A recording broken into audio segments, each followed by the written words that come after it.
The question I get in my DMs more than any other question is, Charlie, I have X budget, what should I buy in Dubai right now? And today I am answering that question properly. Not with a list of the best looking projects at each price. This is going to be with an honest answer where I would actually put my money, what the real growth case is, and what I would avoid even if the yields look good on paper. We're going to go through 4 budgets today: 1 million dirham, 2 million dirham, 5 million dirham and 10 million dirham plus. Every budget is a completely different conversation, a completely different strategy, and a completely different set of risks. And I want to say this up front before we get into each single community. The most important decision you make before you look at any of this is, are you buying for a yield or are you buying for capital appreciation? Because those two goals point you in very different parts of this city. If you get that wrong, the rest of the decision is already compromised. Okay, let's go. Let's get straight into it. 1 million dirham in 2026, the median price per square foot in Dubai is around about 1,720 dirham based on DLD transactional data. That puts you below the city's average, but it does not price you out of a quality investment. It just means that you need to be precise about what you buy and why. At 1 million dirham, you are buying a studio or a compact 1-bedroom. That is the honest reality. What matters is not how big the unit is, it is where it is and who wants to rent it. They are 2 directions that I would be looking at specifically for this budget. Dubai South, for example, off-plan, entry yield play. Dubai South has rental demand engine that most buyers overlook entirely. The Jebel Ali free zone sits directly adjacent. Over 9,700 companies, tens of thousands professionals needing homes. The logistics district with the business park free zone that has 25,000 registered companies, that demand exists today, not in 2032 when the airport opens. The airport thesis is a 6-year horizon. You are buying for income now and appreciation later. If that timeline works for you, the yield story is real. I would also look at Motor City, Studio City, or JVT. Established mid-market, zero supply risk areas. This is the other direction at 1 million dirham, and in many ways is the more defensive play. Motor City is a Foster and Partners design master plan community built around the Dubai Autodrome, zero new residential supply expected through to 2028. Apartments trading at around about 1,200 square foot now, which is 39% below Dubai city average. If you want a studio in this area, you're looking at 500,000 dirham. 1 bed's around about 700 to 1 million. Gross yields of around about 7 to 8%, confirmed by Property Monitor as of June 2026 data. Year-on-year yield growth is around about 8.14% in a city where the supply is the single biggest risk to mid-market returns. It's a fully built-out community with zero pipeline is genuinely rare. Let's look at Dubai Studio City. Dubai Studio City sits in the same corridor with comparable dynamics. Studios, again, around about 500,000 dirham. 1-bedrooms you can get between 700,000 and 1 million dirham. Yields of 7 to 8% consistently. Media and creative industry professionals. Family catchment. Huge British schools nearby. Less discussed than JVC with lower supply pressure and more defined tenant profile. Jumeirah Village Triangle, shortly JVT, is regularly overlooked in favour of its neighbour JVC. That is a mistake. JVT has a lower unit density and more townhouse product, better green space and a lower pipeline than JVC with comparable or better yields. You have a huge Arcadia British school directly in JVT. It's family-friendly positioning with a strong long-term demand. The honest rule at 1 million dirham, buy location before you buy size.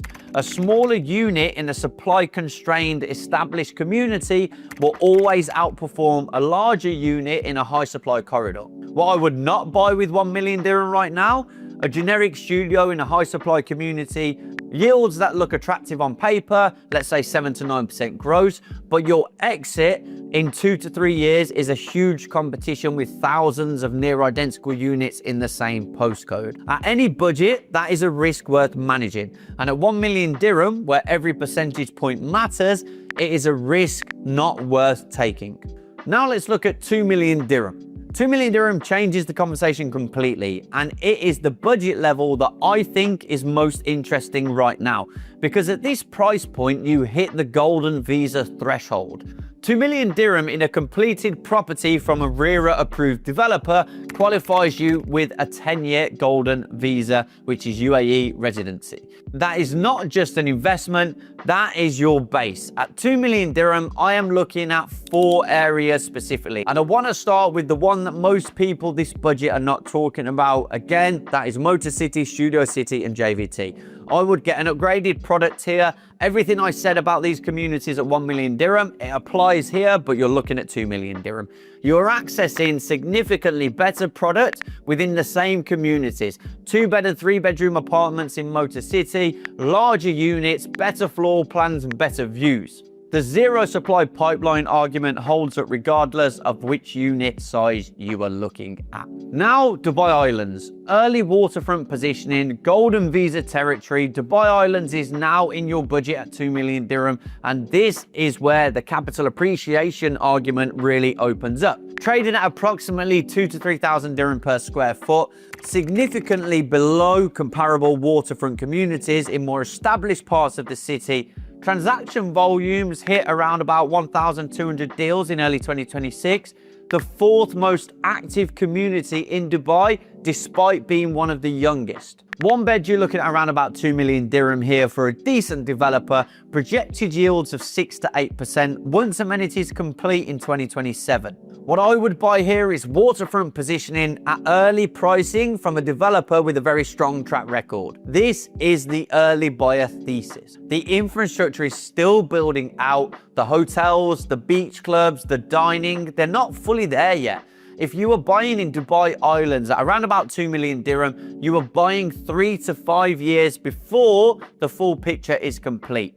History in this market says that it is exactly when the best returns are made.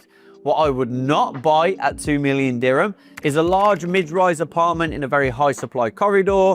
At 2 million dirham, you can access supply constrained, established products with a genuine lifestyle infrastructure. Spending the same money chasing yield in an oversupply postcode when you could have better options at this budget, I would say that is the wrong call. Now let's look at 5 million dirham. 5 million dirham opens up, again, a completely different territory. You are now in the off-plan villa and townhouse products in communities with real lifestyle infrastructure. And you are a part of the market where the data is most constrained. Villas in Dubai grew 9.86% year on year, even during the most difficult quarter of 2026. I want to focus on off-plan at this budget, which means you are buying into a growth story before the full price has backed in. Again, we can look at Dubai Islands and Dubai Maritime City. These are waterfront off-plan apartments. At 5 million dirham, you have meaningful access to both of these waterfront corridors. Maritime City is approximately trading at between 3 and 3,500 dirham per square foot on off-plan, positioned directly between the Port Rashid and the Dubai Dry Docks. It's 12 minutes from downtown and DIFC by car. The pricing already reflects at a premium, but the capital appreciation case is based on the infrastructure gap between what exists today and what the master plan delivers. We're looking at 15 to 30% appreciation from launch until handover, and that has been the pattern of comparable Dubai waterfront projects. You have Chelsea Residences by Damag, you have Sensia by Beyond, which is the huge forest project, which I love a lot, and that is the higher end of the bracket. Dubai Islands at 5 million dirham gets you a 2 to 3 bedroom waterfront product in quality off-plan launches. We're looking at huge developers like Ellington and Nikhil. Now, again, another area, DIFC, the location that never depreciates. DIFC is trading at around about 2,900 dirham per square foot. It is ranked third in Dubai behind Palm Jumeirah and Jumeirah. It records one of the strongest quarterly price gains of any community in Q1 2026. Geopolitically bounded, supply cannot be created here the way it can in Dubai land or let's say Dubai South. The constraint is permanent. The off-plan play in DIFC living is incredible. You're looking at 1 to 3 bedroom apartments starting from around about 2.8 million dirham. Handovers Q3 2028, depending on which project you buy. The high income tenant pool in this city, financial professionals, lawyers, seniors executives at DIFC registered firms will all be your tenant pool here. English common law jurisdiction and the combination of structural factors that do not exist anywhere else in Dubai. I would also look at Pinewood Estate Homes, which is a Jumeirah Golf Estates 2, a development by Wassel Properties. You were looking at around about 5.6 million dirham for a 3-bed, 6.9 million dirham for a 4-bedroom. Now the handovers here are around about Q4 2028. Now here is the context that makes this development genuinely interesting right now. The Etihad Rail Dubai station at Jumeirah Golf Estates opens on September the 30th this year, 10 weeks from now. Abu Dhabi to Dubai, you can get there in 57 minutes. Combined with an existing Red Line Metro corridor and the Gold Line Metro, which is confirmed for 2032, Jumeirah Golf Estates will have 3 confirmed transport layers on one single location. No other community in Dubai has that combination. You are buying off-plan villas in that location before the first train has arrived. And lastly, we have the new Ellington project, which is the first master plan community that Ellington will be launching. It is near Town Square, near the E611, approximately 20 minutes away from the Al Maktoum Airport. At the moment, there is no confirmed pricing, but it is worth registering your interest now before the launch is announced, because that will sell out very, very quickly. What I would not buy at 5 million dirham is a large mid-market apartment in a high supply area. At 5 million dirham, you can access villa and townhouse products and a genuine supply constraint. Spending 5 million dirham on a large apartment in an oversupply corridor is definitely the wrong call at this budget. Then lastly, we have 10 million dirham plus. This is where the conversation shifts from an investment strategy to legacy asset positioning. At this budget, you are not buying yield. You are buying something that holds value and compounds over a long horizon and sits in the part of the market that has shown consistent resilience regardless of what the main market does. 3 places I would be looking at if you had this budget. Emaar Oasis, the scarcity play of this decade, 3,100 villas only, 0 apartments,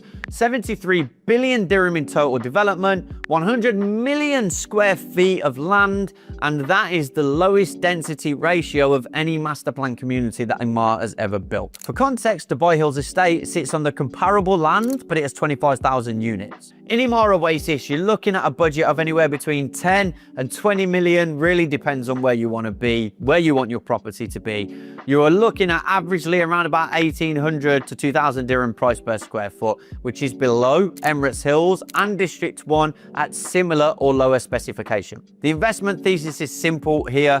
You have only standalone villas across 100 million square feet in an Emaar master plan community below comparable pricing. That combination does not last. Emaar phased release strategy has consistently driven price escalation between launches. The buyers in earlier phase are the ones who capture that movement, and there are still opportunities in the off-plan right now. Lunaya by Zaya is a boutique waterfront development in Jebel Ali. It is developed by the Zaya team, the same group behind Al Barari, one of the few genuine boutique lifestyle communities in Dubai that has consistently held its value and delivered on its promises. That developer pedigree matters hugely. Townhouses here, you're looking at around about 5 million dirham.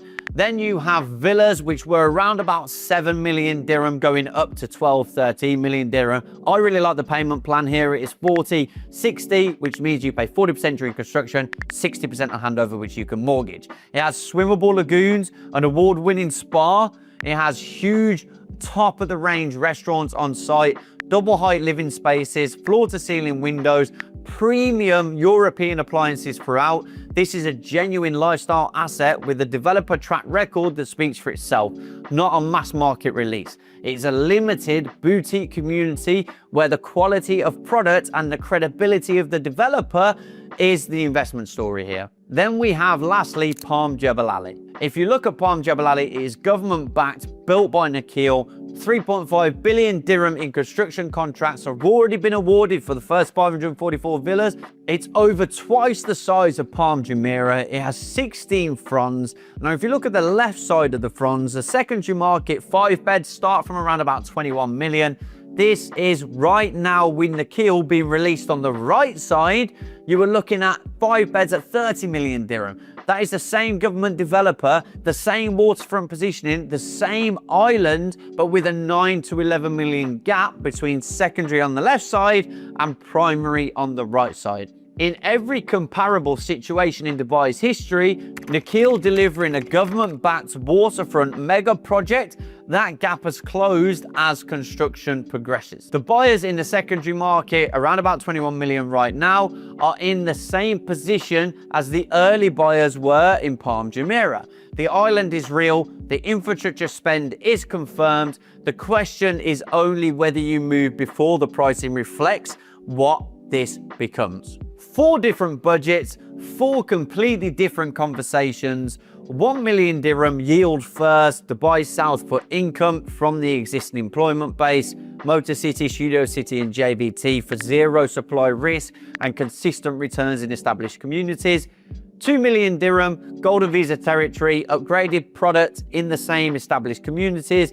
Dubai Islands for early waterfront positioning with the capital appreciation thesis, which you can now get. 5 million dirham, off-plan waterfront, Jumeirah Golf Estates, Dubai Islands, Maritime City, DIFC, Pinewood at Jumeirah Golf Estates before the Etihad rail is even there. 10 million dirham plus legacy asset, Emaar Oasis for the scarcity play, Lunaya for the boutique lifestyle with the developer that delivers, Palm Jebel Ali if you're looking at the waterfront thesis at discount compared to new releases. The honest thing I tell every buyer, regardless of budget, your timeline matters more than your budget. The right product held for the right period in the right location wins every single time. The wrong product, no matter how attractive the payment plan looks, is the same mistake at every price point. If you want to talk through exactly what makes sense for your specific budget and your specific timeline, fill out the form in the description. I will personally come back to you and let's have a chat. Please also do like and subscribe this channel. It really does help me keep making content like this. And as always, I'll see you on the next one.